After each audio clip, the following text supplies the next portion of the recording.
and because I revere God. I desire to be holy because the God I worship is holy. That is the supreme motive that I seek to attain to, having a holy character like God has, something that is repeated 14 times in this chapter. As some have pointed out, that's 7 times 2. It means a completion. Revere father and mother, keep his Sabbaths, for he is holy. The Lord my God is holy. He says at the end of verse 3, I am the Lord your God. Then verse 4, do not turn to idols, nor make for yourselves molded gods. I am the Lord your God. So it's not just that thou shalt not make a graven image.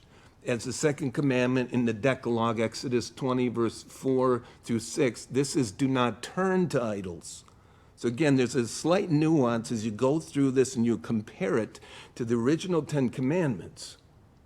This goes right to the heart, to the will. To turn to idols is to turn from God as being the object of my devotion and my desire. So it's assuming an initial worship of God. It's assuming, that I know God and I've come to have a relationship. And so it's assuming initial worship of the true and living God from whom the person would turn away unto literally nothings is what the Hebrew word means.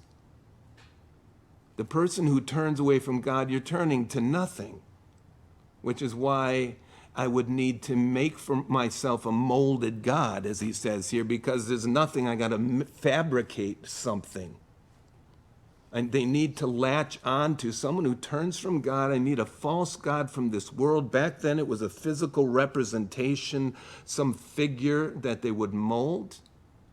They had to make some sort of molded image. It's no different today. It's just that the physical representation of what people turn to is Hollywood idols or sports idols or music idols. The same language is used. People idolize certain individuals. People idolize certain ideologies. That can be a God. It can turn my heart to full consumption. This is what I'm putting all my time into, my effort. I've turned away from God and following that which in eternity is nothing, is worthless. And they're most useless when I need them the most, because when I'm in a deep despair, what do I turn to? My idol that I've made of this earth can't help me. Only God can do that.